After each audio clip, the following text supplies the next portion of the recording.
Oh, we're back. This is Monday Night Manager, and finally, we're doing it on a Monday night. Apologies for the makeshift studios. Once I get some money out of my co-commentator here, we'll be definitely giving you the bells and whistles. But I am Nick Webster. That, of course, is Eric Winolder. This is Monday Night Manager, where Eric and I will take on the big topics of the day, but we're not going to do it in a long, elongated format. We're going to do it in 3 minutes flat. We're going to bang it out, Eric.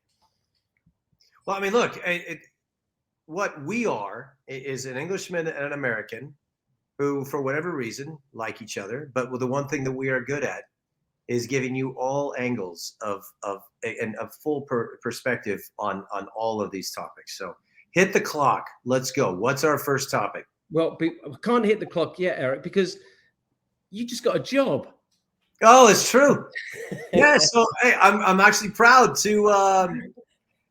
I'm very proud to say to be a part of Vegas Insider. This has been a relationship that's been ongoing for quite a bit. I am in Las Vegas. I am an insider. I do actually have the ability to provide good information.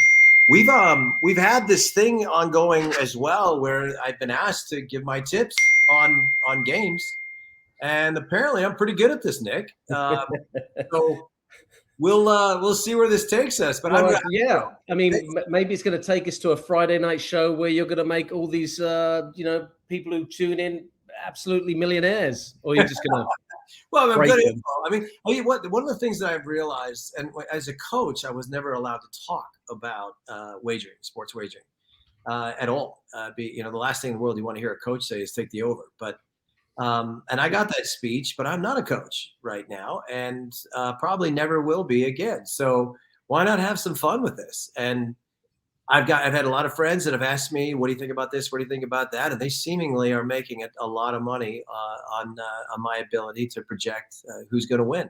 Even today, for example, a lot of people didn't think that Liverpool would tie. I did. And I had my reasons. I have my own little process. I'm not just a savant here. I have a process of what I look at and what my metrics are. And I think I'm onto something. So I'm excited. Vegas Insider is a very cool deal. Some great friends work over there. So I'm looking forward to this adventure. Yeah, get yourself on Twitter at Vegas Insider. Okay, Eric, here we go. 3 minutes. We're going to start with the handshake. I mean, one of the most explosive matches we've seen in some time. The Battle of the Bridge from 2016 is carried over to now 2022. You've got Antonio Conte, a feisty little man. And then you've got Thomas Tuchel, who's obviously a feisty man. And the two of them got into it big time at Stamford Bridge in what was really a thrilling game, and a game that Chelsea should have won quite comfortably. But Tottenham somehow got themselves out of jail, and then the handshake at the end. And I know you've had a few handshakes with a few players.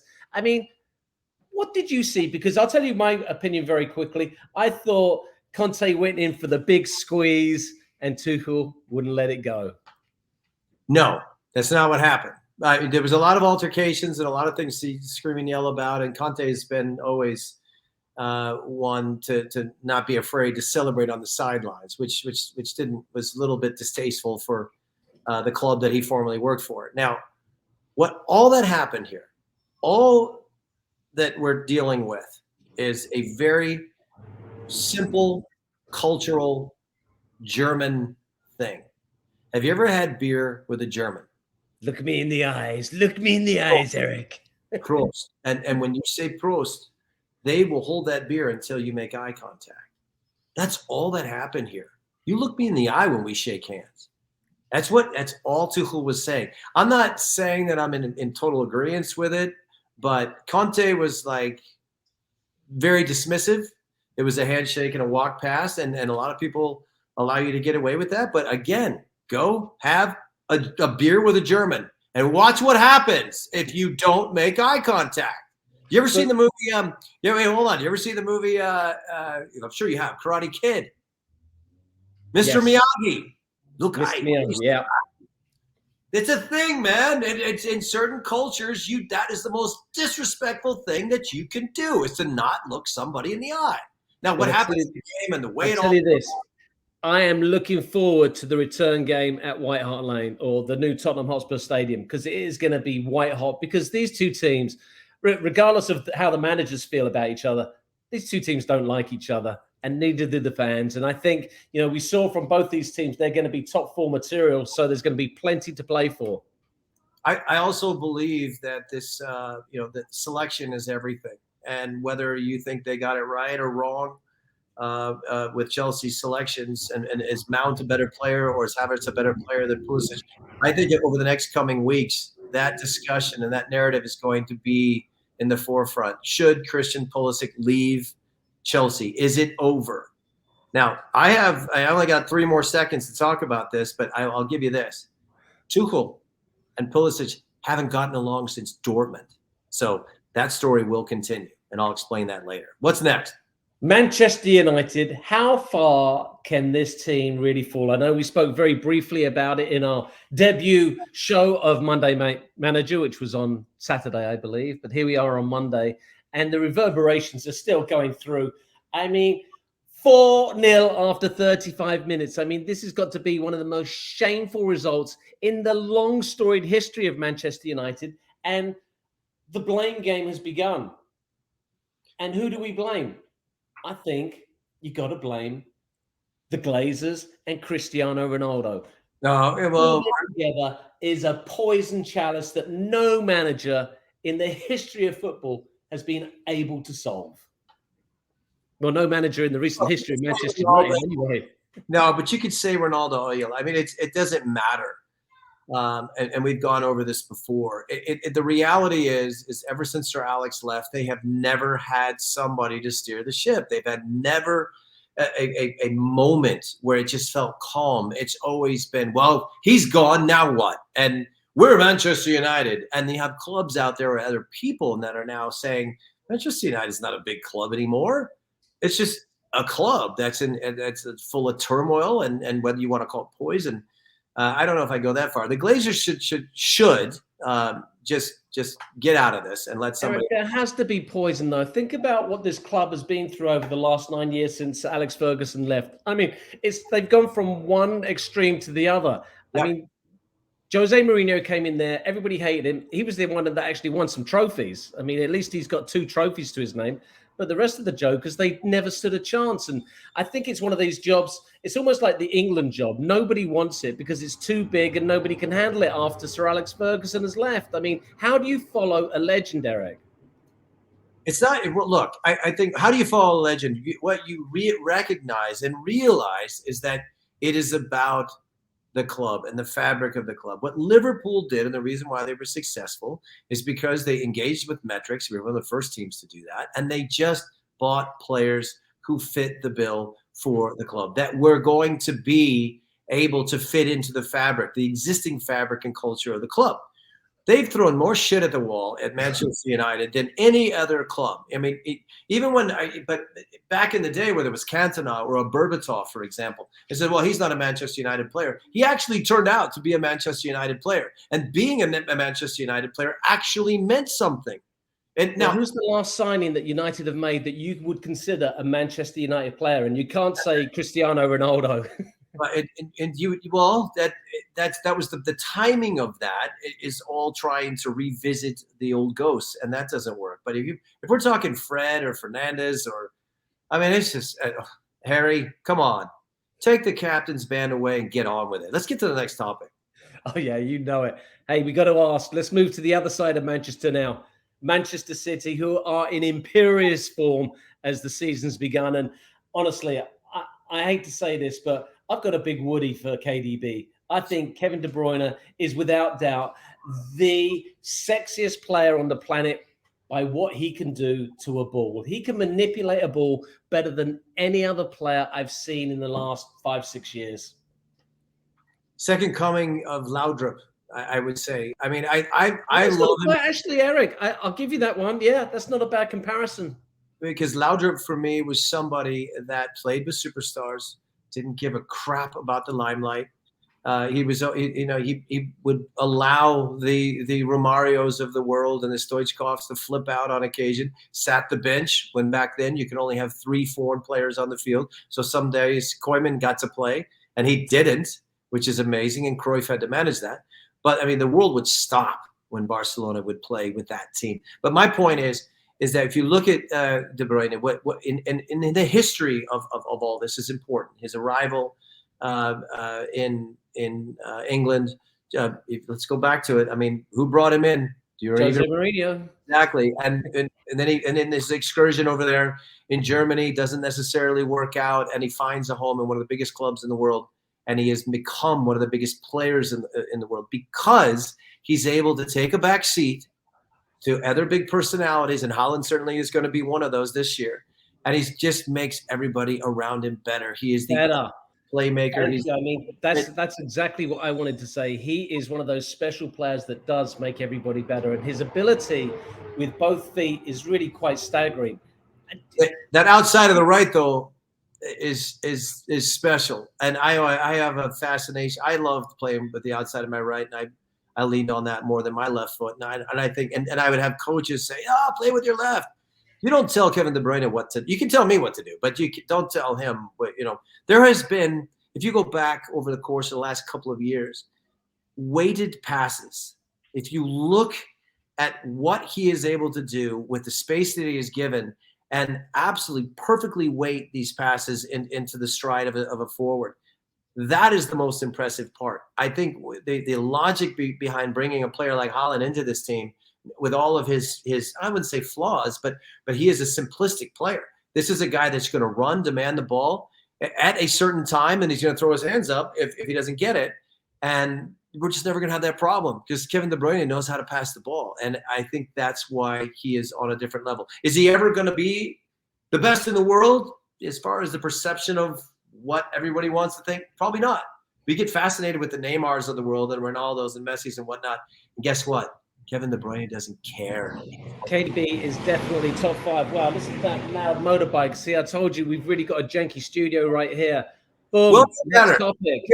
That's okay. Maybe that was Kevin De Bruyne leaving the room. It was. Mikel Arteta.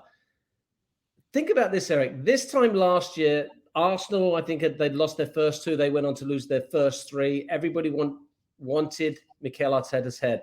I'm really sucked into all or nothing right now. And seeing how this guy has, and this is something that you'll relate to, is changing the culture of a club that had been going in completely the wrong direction. He has changed the culture of Arsenal. He has put down his personality, his marker. He's not afraid to turf people out. Aubameyang, see you later. Lacazette, see you later. Pepe, goodbye. I mean, these are players that Arsenal spent huge money on, and Arteta said, nah, they're not good enough for me. They're not part of the system that I want to play. And I think what he's doing is he's laying that ghost of Arsene Wenger that's hung over the Emirates for far too long. And he's created this who he was as a player. It's still the same principle. It's success through harmony. And that's kind of always the way that Arsenal believed that they needed to play. If you go back to the Invincibles or when Arsenal really was a squad that you looked at, and just every single player, it's the same mentality as what Manchester United used to have. It was about players who fit into that way of thinking. And I think Arteta's it's an odd way of looking at it, in the sense that the way that he became a manager, and he sat behind Pep for a while. I don't think people understand that. I think Arteta learned a lot from Pep what he didn't like, and that he was going to do it differently. He doesn't have the same measuring stick that Manchester City has. I mean, I'll tell you what, though, he's picked up so many mannerisms from Pep. If you look at Arteta on the sidelines, he's Pep. His arms are all over the place. And the great thing with the all or nothing, you see Pep you see Arteta in the changing room with the magnets. I swear to God, Pep and Arteta move magnets faster than any 2 people on the planet. I mean, you can't even, as a player, how do you even keep track? No, he knows what he's doing, and some of that stuff is all for show. But the reality is that the harmony is back in Arsenal, and that is why they're going to be a success story this year. It's because when you got the wrong people in your group, and Xhaka, for example, he gets a lot of shit. I mean, everybody, not everybody really likes the guy, but I think that within the group, If you've seen some of those, some of those times where they get together, he is a voice. He is someone that Arteta trusts. Is he the best on the field at times? No, but neither was Ray Parler. The reality is that sometimes you need guys like that. And Arsenal's going to be a better team because of Arteta's work. It looks good to me right now, and it's going to get better. Let's move over to Spain, where it's not really good. And we're talking about Barcelona and Lewandowski. And obviously, one of the big stories today was Barcelona and Laporte is pulling all these levers, somehow pulling levers. I mean, he must think that Barcelona is some kind of fruit machine in Vegas. Pull a lever and hope for a jackpot. Right, so he's finally got clearance for Lewandowski to play, and yes, it's only his first couple of games for the club, but he looks completely lost when you compare him in the machine of Bayern Munich, where the man just scores 30, 40 goals every single season. How long do you think it realistically takes for a player to move leagues and fit into a team like Barcelona that really has their own unique system? This is going to take a couple of weeks, maybe a month. A couple of weeks? I'm saying it's going to take a couple of months, mate. It's going to take a month. A guy like Lewandowski, it's not about him learning how to play with them. It's about them learning how to play with Lewandowski. And there are certain movements and there are places where he's going to expect the ball. And these are conversations and lunches and dinners that are happening where these guys are getting to know each other. And it's going to take a little bit of time. We're going to see him sputter a bit in the beginning. But at the end of the day, they'll figure it out. And he's a classic goal scorer. I would say this: he's not going to score as many goals as he did in Germany, and that doesn't, that's a lot of people will say, well, shouldn't the Spanish league be a little bit easier? And it's not. It's not. It's a different kind of football, and it's also. You bring up this point though about him being a classic goal scorer. When was the last time Barcelona had a classic goal scorer? I mean, I'm trying to think back to different eras of Barcelona when they were great. Even under Cruyff, I can't recall a classic goal scorer. Well, I mean, Romario, but I mean, it's not like he was heading the ball in. But the truth is that this is a team that has a way of playing, and they keep the ball on the ground, and they are. I mean, at one point when they had David Villa, it was 5'7" up front, and then you had 5'5" to the left and 5'7" to the right, run by 5'4" and 5'5". And then you had Busquets in there that gave him a little bit of peak. But that was the front six, and without Busquets, average size in those guys was 5'7.25". Now, my point is that this is a different footballer. How does Lewandowski score his goals? Volleys and headers. Okay, so and you go into the way that Barcelona has always played and their fabric of the way, and now you bring Xavi into the mix, and Xavi wants to play, and he's. These are a lot of passes that are going to get smashed into the feet of the forward, who's going to say, well, I don't really want it here. You take it, get it wide and get it in so I can do my thing. And so it's going to take a little bit of time. I mean, I would even go back to even. He doesn't have time with 33 years of age. I mean, how much time do you have as a striker? 33, you'd already retired by that time. Look at Zlatan. Zlatan had that. Zlatan's an absolute freak. No, but his short time in Barcelona, he didn't like it either. Because he didn't like Pep. Well, he didn't like Pep, but he didn't like the just can we do something different than this ticky-tacky thing? And that it wasn't I don't know what it was fun for him. He shouldn't fit. Now, will Lewandowski figure it out? I think it's different because of the kind of goal scorer he is, because he can do both. And I'm not trying to say he's better or worse than Zlatan. I think he'll fit in. I think he wants to be there. He's at the perfect age for this. It's not a retirement league. He's not an MLS. But the reality is that if he gets in those spots, he'll score his fair share of goals. Let's stop talking about him and move on. Of course. Let's talk about more strikers that absolutely can't stand each other right now. A certain Neymar and a certain Mbappe. And there was some really, really poor body language from Mbappe this weekend. And I think it's a crying shame because, here he is. He's a young man. He's got the world at his feet. He's got more money than God, and yet he's sulking because him and Neymar can't get on, and Neymar wants to take the penalties and lip sticking out. And I mean, we're hearing rumors. I mean, and this is what rumors are, that Mbappe's agents are working behind the scenes to get Neymar out. I wouldn't doubt that for 1 second. Look, I think Come on. Don't talk about Neymar and Mbappe. Who did you hate on your team, Eric? Who couldn't you stand? As far as let's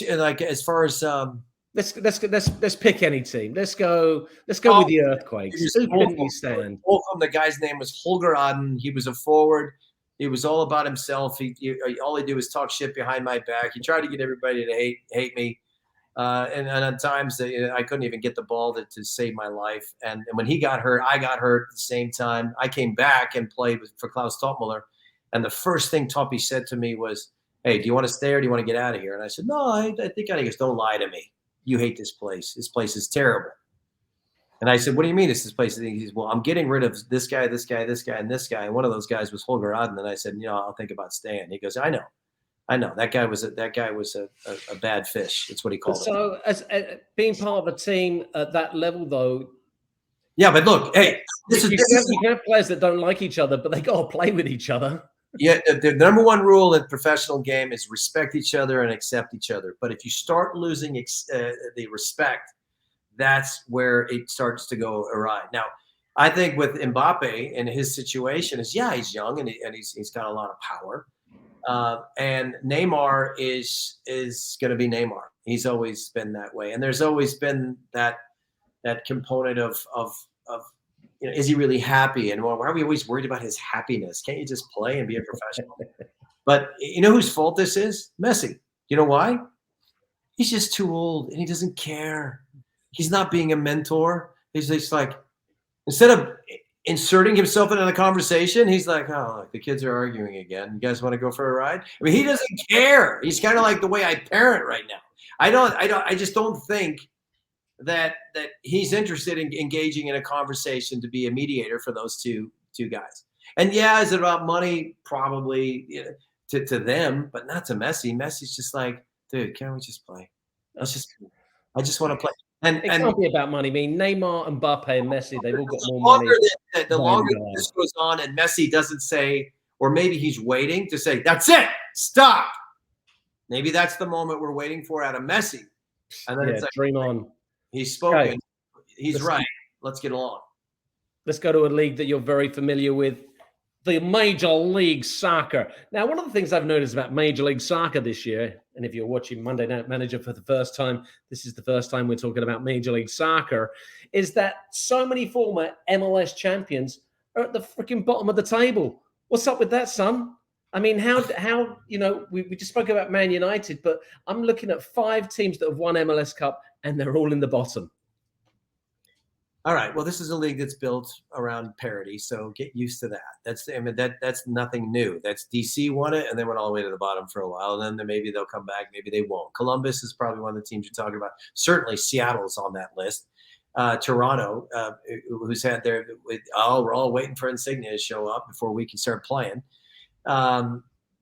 Look, that's just the way the league is. It's one of the things that I've learned as somebody who tries to prognosticate games. I mean, that's impossible in MLS. You will never get it right. You never know who's going to win. It is an absolute joke when it comes down to who should win and who's going to win. I mean, certain teams, Philadelphia with Jimmy Curtin, I think he doesn't give a crap. He's just moving forward, and he's not buying into that stuff. But you're dealing with Columbus Crew with Caleb Porter, Portland. I love Gio, but he's playing the game too. Kansas City at the bottom, who's won this thing in the past, going through a really bad spill right now. Seattle, I watched Seattle lose to Salt Lake last night, and what struck me is that. And everybody's saying, well, this is the first time since Ziggy Schmidt's departure that they've lost 7 out of 10. Nobody cares. Nobody's going to freak out. Ziggy Schmidt left for different reasons. But the reality is that if this were Europe, those guys would already be fired. They'd already be fired like months ago. They'd be moving on. This is a different animal, and it's a different league. Now, with Seattle, I'll give them a pass, and here's why. Garth Lagerwey runs that crew up there, and whether you believe in the coaching staff or not, Precky's a part of that, and they changed things a little bit, but they focused on the Champions League this year. That was their focus. So the start of the season, they know the rules in MLS. Doesn't matter how you start, it matters how you finish. and there's plenty of time to figure it out. Were they counting on losing these kind of games? No, they thought they'd have their act together by now, and they're going to have a hard road into the playoffs. But again, who cares? You come in. MLS is all about, it's a momentum league. Get momentum at the end of the season, sneak into the playoffs, go win it all. By the way, it's still August. Nothing to worry about there. Okay, we're going to wrap this up, Eric. Before we go, though, at Vegas Insider, give us one more pitch about this new job you've got. Well, I mean, it's something I've always had to stay away from because it was sports wagering, and I've always been very good at it, and I love this. I love the crew over there. Looking forward to being a part of the World Cup as well, because the World Cup's going to be fast and furious. You and I will be arguing it out with the England U.S. Fixture. And on the Three Lions. You know, and your final score there is what? 3-1. Okay, so everybody that just heard that, whatever you do, don't go with that at all. Written in stone, son. Written in stone. The final score will be 1-1, and everybody would be asking themselves, "Why did I make?" Yeah, that's probably the same thing as it happened last time. And we're not going to have Green spill it into the goal on a crappy goal by Clint Dempsey. It's going to be a little bit better of a game. And for all, in essence, I think we've got a lot of time to talk about it. But Vegas Insider's fun, man. It's fun. Check it out. We're going to start giving our tips, or at least I'm going to be giving my tips on who's going to win. Last week or this week, 29 out of 37. Apparently, I'm pretty good, my son. Not bad. We'll come back on Monday, 6 p.m. Pacific, 9 p.m. Eastern. We will be live next Monday, and we'll have a studio as well because we're going to pay the extra. We're gonna. Well, our rule is we got to make money before we spend it, but we're breaking our rules again. But either way, we'll have fun doing it. This has been Monday Night Manager. Yeah, there we go. He is Eric Winolda, and I am Nick Webster. Yeah, we'll see each other. I'll be on your motorcycle. See you later. All right, bye.